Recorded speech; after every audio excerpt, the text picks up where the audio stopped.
नमस्कार दोस्तों। आज हम लोग प्रत्येक प्रकरण को लेकर के आपके सामने उपस्थित हो रहे हैं। तो जो भी हमारे नए दर्शक हैं, छात्र भाई और सुधीजन, उनका आप सभी का हम बहुत बहुत स्वागत करते हैं संस्कृतम नामक यूट्यूब चैनल पर। तो आज हम प्रत्यय प्रकरण को लेकर के आरंभ कर रहे हैं। ये प्रत्यय का विभाजन महर्षि पाणिनि की जो अष्टाध्यायी है किस प्रकार से है, उसको लेकर के आपके सामने एक तुलनात्मक जो है दृष्टिकोण के साथ विषय को आपके सामने प्रस्तुत करने का प्रयास करते हैं। तो आइए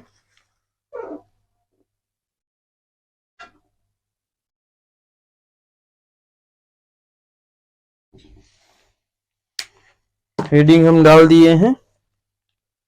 देखिए, जो प्रत्यय है तो प्रत्यय दो जगह लगता है, ठीक है। एक धातु से और दूसरा जो है प्रातिपदिक से। प्रातिपदिक से इसी को आप जो है सार्थक शब्द हिंदी में कह सकते हैं।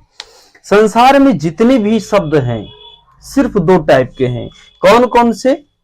एक वो शब्द जो क्रिया जैसे जाना, खाना, सोना इत्यादि शब्दों को व्यक्त करते हैं, तो उनको हम धातु शब्द कहते हैं, ठीक है। और दूसरे ऐसे शब्द हैं जो पंखा, बिजली, मार्कर, बोर्ड इत्यादि क्रिया से भिन्न।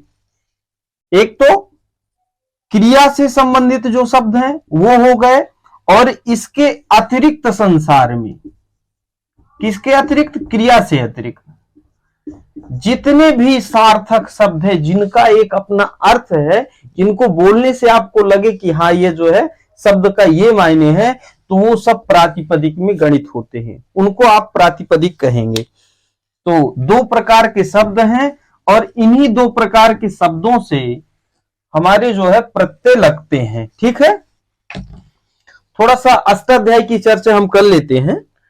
तो महर्षि पाणिनि की ये जो मान लीजिए एक पुस्तक है, अष्टाध्यायी मान लीजिए इसको आप, ठीक।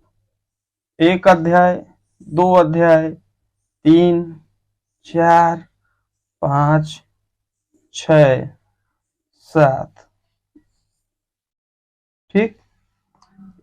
अध्याय 1, 2, 3, 4, 5, 6, 7, 8, 9 हो गए क्या?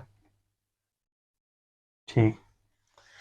अब इनका जो विभाजन है तो पादों में है, इस प्रकार से। तो ये आपकी जो संख्या है अध्याय हो गया, इसको कहते हैं अध्याय। इस पुस्तक को आप अष्टाध्यायी मान सकते हैं, अष्टाध्यायी, इसको आप अष्टाध्यायी मान लीजिए। और ये जो संख्या है तो अध्याय है, और यहां ये जो खाने हैं इनको आप पाद कह दीजिए, ठीक है ना, पाद। 1, 2, 3, 4, 5, 6, 7, 8, 9, 10। अच्छा, यहां पर हमने गिनती के लिए मान लीजिए संख्या बढ़ा दिया है, नहीं 1 ही 2 इस तरह से है जो है महर्षि पाणिनि ने किया है, ठीक है ना। चलिए 1, 2, 3, 4, 2, 3, 4, 1, 2, 3, 4, 1, 2, 3, 4, 1, 2, 3, 4, 2, 3, 4, ठीक। अब ये मानिए कि कल हमारे एक यूट्यूबर मित्र हैं, उन्होंने मैसेज किया कि आप व्याकरण की चर्चा कर रहे हैं, अष्टाध्यायी का परिचय भी नहीं दिया है। तो मैं थोड़ा सा समझा कि अष्टाध्यायी को मतलब सरल तरीके से समझाएं जिससे समझ में आ जाए। तो अष्टाध्यायी 8 अध्यायों में विभक्त है और प्रत्येक अध्याय पादों में विभक्त है। कितने कितने? 4 पाद। तो 8 अध्याय तो 8 गुणे 4 बराबर 8 चौक 32 हो जाता है। तो टोटल अष्टाध्यायी में कितने पाद हो गए? 32 पाद। अष्टाध्यायी में कितने अध्याय? 8 अध्याय। और प्रत्येक अध्याय कितने पादों में विभक्त है? तो प्रत्येक अध्याय 4 पाद, 4 पाद, 4 पाद। तो इसी प्रकार से प्रत्येक अध्याय 4 पादों में विभक्त है और प्रत्येक अध्यायों की यदि पादों की संख्या जोड़ दी जाए तो 32 पाद टोटल हो जाते हैं। तो इस प्रकार से अष्टाध्यायी का यह सामान्य परिचय हो गया। अब दोस्तों, ये जो हमारी संस्कृत व्याकरण है, तो इसमें प्रकृति और प्रत्यय, प्रकृति और प्रत्यय दो का बहुत महत्व है। यूं कहें कि इन्हीं से जो है संस्कृत व्याकरण पूरा तैयार हुआ है। तो ये जो हमारी ये धातु है और ये हमारे प्रत्यय है, इनको हम क्या कह देते हैं? इन्हीं का नाम है प्रकृति। इन दोनों का क्या नाम है? प्रकृति। और जो आज हम पढ़ने वाले हमारा विषय है, इसका नाम है प्रत्यय। तो प्रकृति में किस प्रकार से प्रत्यय का संयोजन होगा, किस प्रकार से दोनों को जोड़ा जाएगा, उसके क्या क्या नियम है, वो सारा जो है संस्कृत व्याकरण में महर्षि पाणिनि ने अपने लगभग 4000 सूत्रों में, ये अष्टाध्यायी में कितने सूत्र हैं? लगभग 4000 सूत्र हैं। इसमें भी बहुत सारे आचार्यों का अलग अलग मत है। कोई कहते हैं कि 3973 सूत्र है, कोई 3965, कोई 3985, कोई 3995, इस प्रकार से भी इनकी संख्या कोई कोई मानता है। तो हम जो है मध्यम मार्ग अपना करके लगभग में पहुंच जाते हैं कि भाई लगभग 4000 सूत्र हैं, तो सभी को जो है आप सभी के मतों को आप ले लेते हैं यहां पर। तो 4000 सूत्रों में महर्षि पाणिनि ने अष्टाध्यायी को बहुत तरीके से सजा करके रखा है और ये प्रकृति प्रत्यय का ही पूरा खेल है। अब देखिए, आइए हम आपको समझाते हैं प्रकृति और प्रत्यय का जो संबंध है किस प्रकार से है। तो ये जो अष्टाध्यायी के आप अध्याय देख रहे हैं, कौन कौन से? पहला और दूसरा, पहला और दूसरा इस अध्याय में जो है प्रकृति की चर्चा है। ठीक है, प्रकृति किस प्रकार की होगी, क्या सिस्टम है प्रकृति का, उसकी चर्चा है। 3, 4 और 5 इसमें प्रत्ययों की चर्चा है।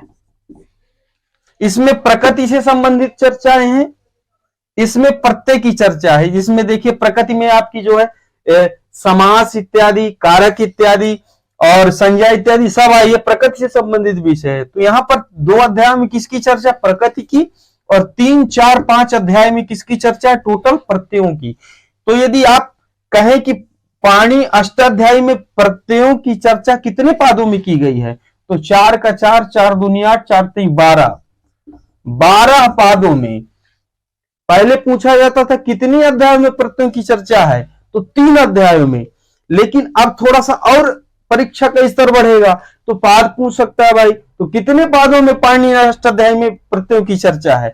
तो यहां से पाणिनि जो है प्रत्यय कहना शुरू करते हैं, यहां से और कहां तक? यहां तक। 5वें अध्याय के 4थे पाद तक टोटल प्रत्यय है। तो प्रत्यय का अधिकार यहां से आरंभ होता है 3रे अध्याय से। तो 12 देखिए, 4 4 4 इसके, 4 इसके, 4 इसके, तीनों के जो है 12 पाद हो जाते हैं। तो प्रत्यय की चर्चा पाणिनि कितने पादों में करते हैं? तो 12 पादों में करते हैं। ठीक, अब ये 3 जो है, ये 3 अध्याय और बच गए। 2 अध्याय तो प्रकृति हो गई, 3 अध्याय जो है प्रत्यय हो गए, और 3 अध्याय जो बचते हैं तो ये है प्रकृति और प्रत्यय का कैसे जोड़ करना है। प्रकृति और प्रत्यय का जोड़ का क्या नियम है, उसको कहां समझा रहे हैं? 6, 7, 8। इसी में संधि इत्यादि आपकी सारी आ जाती हैं। संधि का मतलब ही जोड़ना है। कैसे जोड़ना है? स्वर संधि, व्यंजन संधि, किस वर्ण को किससे जोड़ना है, तो प्रकृति प्रत्यय का कैसे संयोजन होगा, तो यहां पर 3 अध्याय में चर्चा महर्षि पाणिनि करते हैं। तो ये सामान्य चर्चा हुई। सूत्र हमारे पास इस अष्टाध्यायी जो है ये सूत्र क्रम से लिखी गई है। ठीक है, तो सूत्र क्रम में जो है ये सारे जो है अष्टाध्यायी सूत्र में लिखी गई है। और ये जो है लगभग 4000 सूत्र हैं। और सूत्र जो है इसमें 6 प्रकार के हैं। संज्ञा सूत्र, संज्ञा, संज्ञा सूत्र, परिभाषा सूत्र, संज्ञा च परिभाषा च, विधि सूत्र, विधि सूत्र, संज्ञा च परिभाषा च, विधिर्नियम एवं च, नियम सूत्र, अतिदेश सूत्र और अधिकार सूत्र। ठीक, ये अधिकार सूत्र। तो ये संज्ञा का मतलब है नामकरण करना कोई भी चीज, जैसे जैसे वृद्धि है। अब आपको आत और ऐच, आ आई औ तीन कहीं भी पूरे व्याकरण में आपको मिले तो उसको वृद्धि कह देना है। ठीक है ना। अत एंग, आ ए ओ, इसको क्या कर देना, गुण कर देना, अत एंग गुणा। तो ये संज्ञा नामकरण करते हैं यहां पर। ठीक है ना। तो इन सूत्रों को जो है संज्ञा सूत्र कहते हैं। परिभाषा, परिभाषा सूत्र ऐसे सूत्र हैं जहां पर दो प्रकार के सूत्र आपस में ऐसा हो कि टकराव की स्थिति तो नहीं कह सकते हैं, यहां पर संशयात्मक स्थिति दो सूत्रों में उत्पन्न हो जाए तो परिभाषा सूत्र वहां करके। ठीक है ना। और विधि सूत्र पूरा जो है सबसे ज्यादा सूत्र अष्टाध्यायी में विधि सूत्र ही है। विधि का मतलब काम करने वाले सूत्र। ठीक है ना। जिस सूत्र से जो है, जैसे इको एणची है तो एक के स्थान में यण आदेश होता है, तो ये काम होना, कार्य हुआ, तो ये विधि सूत्र हो गया। फिर ये नियम करने वाले सूत्र हैं, अतिदेश सूत्र हैं, अधिकार सूत्र हैं। यहां से मान लीजिए, देखिए यहां पर अधिकार सूत्र, यहां से प्रत्येक अधिकार आरंभ होता है। कहां से, तीसरे अध्याय से, और कहां तक जाता है, यहां तक प्रत्येक अधिकार जाएगा। ठीक है। तो ये 3 अध्यायों में इसका, क्षमता, 3 अध्याय में किसका अधिकार रहेगा, प्रत्येक अधिकार रहेगा। ठीक है ना। तो ये अधिकार सूत्र के अंतर्गत आ जाएगा। और जैसे कोई प्रत्यय का विधान करना है तो विधि सूत्र है। तो इस प्रकार से सूत्रों का इन्होंने अपना सिस्टम बनाया है। अब जानिए कि अनुवृत्ति क्या है। अनुवृत्ति, तो मान लीजिए ऊपर वाला कोई सूत्र है, ऊपर का कोई सूत्र है, यहां पर जैसे कल ही हमने बताया था, उपदेशे अजन नासिकित। ठीक है, उपदेशे अजन नासिकित, ये सूत्र है। अब इस सूत्र के बाद हलंतिम उन्होंने कहा, हलंतिम, तो इसमें उपदेश की और इत की क्या ले ली, अनुवृत्ति ले लिया। तब जब अनुवृत्ति ले लिया तो ये सूत्र का अर्थ पूरा स्पष्ट हुआ। यदि यहां पर अनुवृत्ति ये नहीं लेंगे तो क्या हो जाएगा, अर्थ इसका नहीं निकलेगा। हलंतिम कहने से कोई सार्थक अर्थ नहीं निकलेगा। यदि उपदेश अवस्था में अंतिम जो हल है उसकी संज्ञा होगी, ऐसा कहने से यहां पर उपदेश को 2 बार नहीं कहना पड़ेगा, इत को 2 बार नहीं कहना पड़ेगा। ठीक है ना। तो बारंबारता रोकने के लिए बार बार उसी को, जैसे उपदेश जो है लगभग 6 सूत्रों में इसकी अनुवृत्ति जाती है, इसकी उपदेश की और इत की, तो 6 जगह आपको उपदेश और इत कहना पड़ता कि नहीं कहना पड़ता। तो इसलिए इन्होंने कहा कि अनुवृत्ति ले लो, बार बार मत कहो।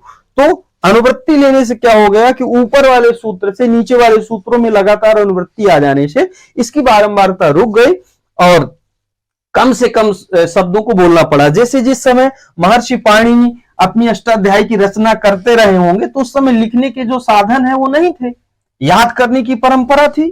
तो और सूत्रों में भी कम शब्दों में बहुत सारा अर्थ निकले, यही तो सूत्र है। मतलब सूत्र का मतलब क्या है, सूत्र का मतलब है संक्षेप में कहना, संक्षेप में अपनी पूरी, मतलब छोटी मतलब छोटे शब्दों, छोटे मतलब कम शब्दों में आप कह सकते हैं, कम शब्दों में ज्यादा बात कह देना और उसमें किसी प्रकार का विकार ना हो। ठीक है ना। किसी प्रकार का विकार का मतलब दोष ना हो। जिस प्रकार से आपने कहा है समझने वाला उसी अर्थ में समझे, जैसा सेंडर मतलब कम्युनिकेट कर रहा है वैसे रिसीवर उसी अर्थ में उस बात को ले रहा है, उसी को क्या कह दिया, सूत्र कह दिया। ठीक है ना। इसमें विकार ना हो और कम शब्दों में ज्यादा बात, थोड़ी से, जैसे चुटू है तो चुटू का क्या अर्थ हो गया, उपदेश अवस्था में प्रत्यय के आदि में स्थित चावर्ग टावर्ग, उसकी क्या हो जाएगी, इत संज्ञा हो जाएगी। तो देखिए 2 अक्षर है, इतना ढेर सारा अर्थ, और अर्थ ऐसा कि उसमें किसी प्रकार का कोई संशय न हो। तो सूत्र क्या है, संशय विहीन हो। ठीक है ना। उसमें किसी प्रकार का संशय ना हो, किसी प्रकार का दोष ना हो, कम शब्दों में ज्यादा अर्थ कहने का सामर्थ्य हो, वही क्या है, सूत्र है। और इन्हीं सूत्रों को महर्षि पाणिनि ने अपना अष्टाध्यायी में लगभग 4000 सूत्रों में लिखा है। तो ये सामान्य परिचय आपको हमने अष्टाध्यायी का दिया। व्याकरण जो है, व्याकरण देखिए मित्र, मैं कम समय में अधिक मैटर देने का प्रयास कर रहा हूं, थोड़ा सा बोलने में जल्दबाजी हो सकती है, तो वीडियो को आप 2 से 3 बार देखेंगे, बहुत कुछ मिल जाएगा। व्याकरण हमारा 5 चीजों से मिलकर के संयुक्त रूप से व्याकरण तैयार होता है। क्या क्या है? सूत्रपाठ, सूत्रपाठ, गणपाठ, गणपाठ, उणादिपाठ, उणादिपाठ, लिंगानुशासन,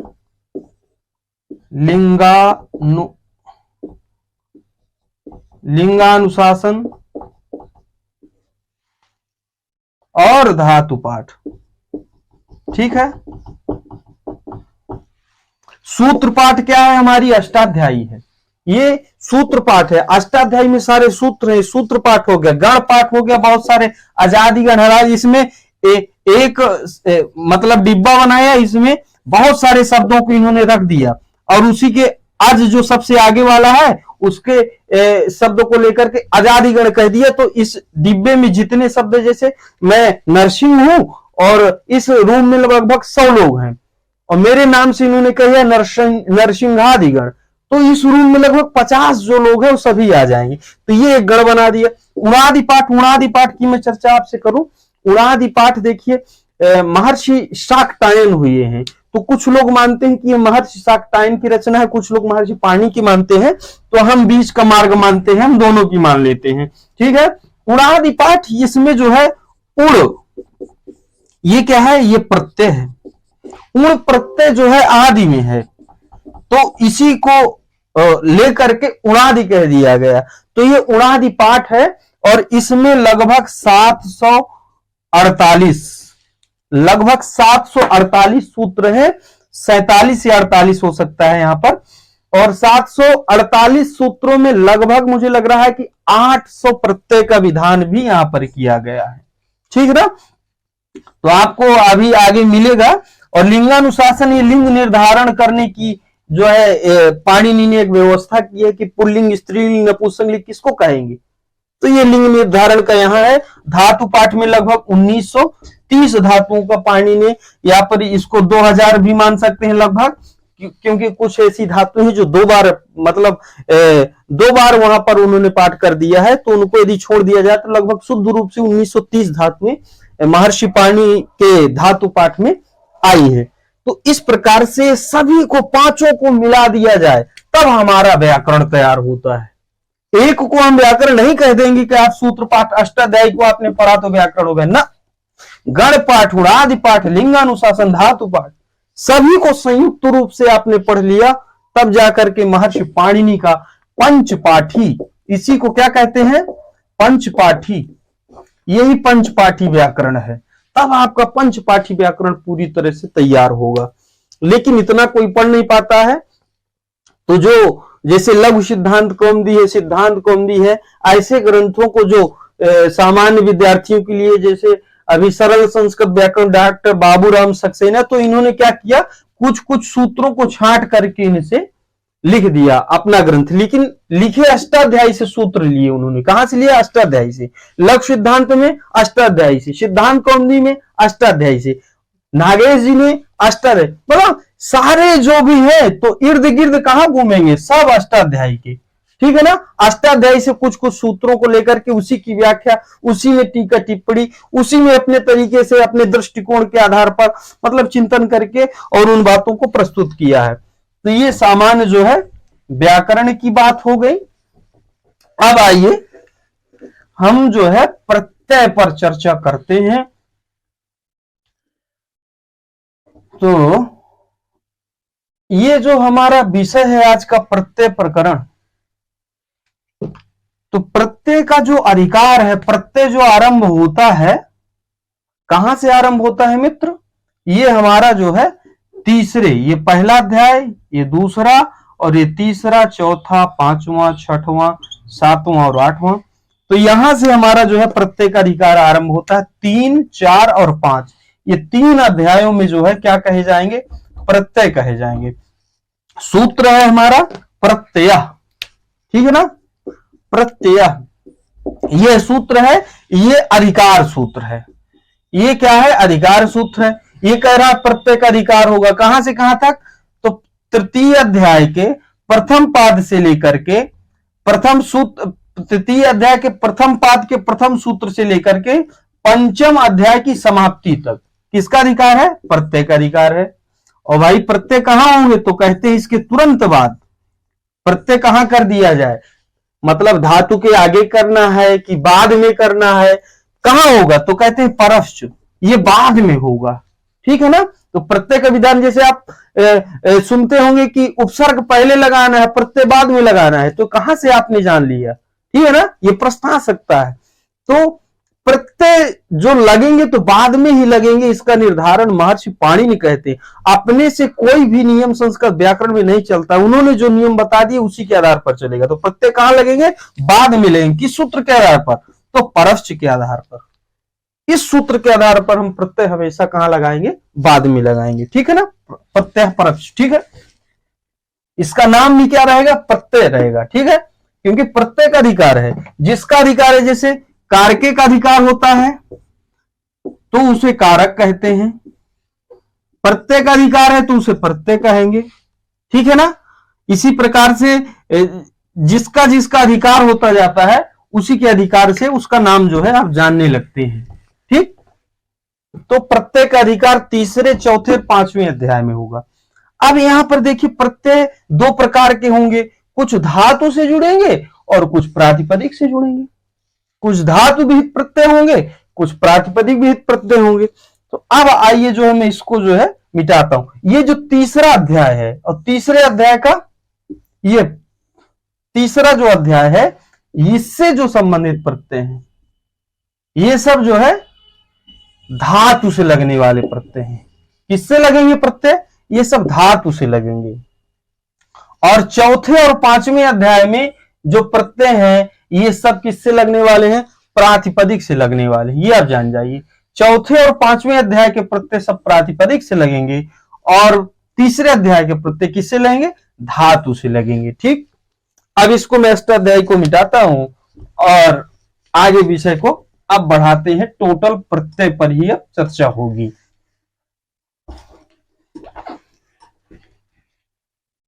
आप लोगों को यदि किसी भी विषय को लेकर के थोड़ा सा भी संशय हुआ करे तो आप कमेंट के माध्यम से या हमारा व्हाट्सएप नंबर पूर्व में किसी वीडियो में दिया गया था तो उसके माध्यम से भी आप हमें मैसेज कर सकते हैं, तो हम उसको जो है स्पष्ट करने का प्रयास करेंगे। अब देखिए जो धातु से मित्र प्रत्यय लगते हैं तो ये हमारे जो प्रत्यय हैं तो इनकी संख्या आप ये मानिए कि 170 है। बहुत एकदम धैर्य के साथ पेशेंस बना के रखिए। तो मैं प्रत्यय आपके दिमाग में इस प्रकार से बैठाने वाला हूं कि मतलब आप सोते जागते प्रत्यय को भूलेंगे नहीं, एकदम दिखने लगेंगे आपको प्रत्यय। तो ये जानिए कि जो धातु से प्रत्यय लगने वाले हैं उनकी संख्या कितनी है, 170 है। बढ़िया सा नोट्स भी बनाते जाइए, तत्काल जो है नोट्स इसका बनाते जाइए। और जो प्रातिपदिक से लगने वाले प्रत्यय हैं तो प्रातिपदिक से जो हमारे प्रत्यय लगेंगे तो उनकी संख्या 319, ठीक। प्रातिपदिक से जो हमारे प्रत्यय लगेंगे तो उनकी संख्या कितनी है, 319 है। और धातुओं से लगने वाली टोटल ऑल टोटल जो प्रत्यय हैं वो कितने, 170 हैं। आइए अब इनको देखते हैं हम। देखिए अभी आपको इनको 170 और 319 समझाते हैं कि कैसे क्या है। अब एक जो है हम प्रकरण उठाते हैं। सबसे पहले आप प्रातिपदिक को उठा लीजिए, ठीक है ना। अब यहां से आप धातु और प्रातिपदिक भूल जाइए और प्रत्यय भी भूल जाइए और केवल यहां पर प्रातिपदिक से जुड़ने वाले प्रत्ययों को देखते हैं, इनका विभाजन किस प्रकार से किया गया है, ठीक। तो जो प्रातिपदिक से प्रत्यय जोड़े जाते हैं तो सुप प्रत्यय, सुप प्रत्यय, तद्धित प्रत्यय और सनादि प्रत्यय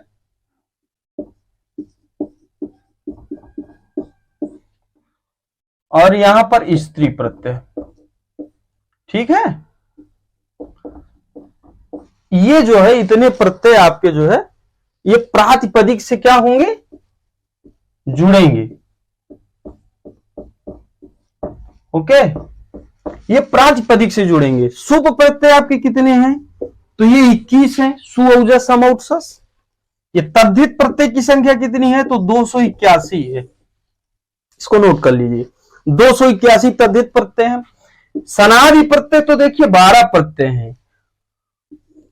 यहां पर सनादि प्रत्यय 5 प्रत्यय जो केवल और केवल धातु से जोड़ेंगे, और यहां पर सनादि प्रत्यय 5 ऐसे प्रत्यय हैं जो केवल प्रातिपदिक से जुड़ेंगे, और 2 ऐसे प्रत्यय हैं जो धातु और प्रातिपदिक दोनों से जोड़ेंगे। 2 ऐसे प्रत्यय, तो यहां पर 5 जो है ये हो गए इसके स्वतंत्र रूप से, और 2 इससे भी ले लिया, तो भाई 5 2 7 7 आप मान लीजिए। ठीक है, तो सनादि प्रत्यय जो है 7 प्रत्यय किससे जुड़ेंगे, प्रातिपदिक से जुड़ेंगे। और स्त्री प्रत्यय यहां पर 10, आप 8 पढ़ते होंगे तो 2 और बढ़ा लीजिए। ठीक है ना, स्फ और सिंग, स्फ और सिंग, इनको भी जो है हम इसी में स्त्री प्रत्यय में ही गिनते हैं। तो इस प्रकार से 10 प्रत्यय ये हो गए। टाप डाप चाप, ओंग और गीत गीस गीन और ती स्फा और सिंग, ये जो है 10 प्रत्यय स्त्री प्रत्यय हैं। तद्धित प्रत्यय बहुत सारे हैं, मतलब 281 हैं। तो इस प्रकार से तद्धित प्रत्यय, सनादि प्रत्यय और सुप प्रत्यय, तो 281 और 21, ये 7 और ये 10, टोटल कितना हुआ, 1 1 2 7 2 9, 8 2 10, 10 11 और 2। ठीक है, तो 219, अरे मिस्टेक हो गया, 219 नहीं भाई, कैसे हमने जोड़ दिया। हाँ 7 10, ठीक है ना, तो 10 हो गए, 7 हो गए, और 281 भी तो जोड़ना है इसी में।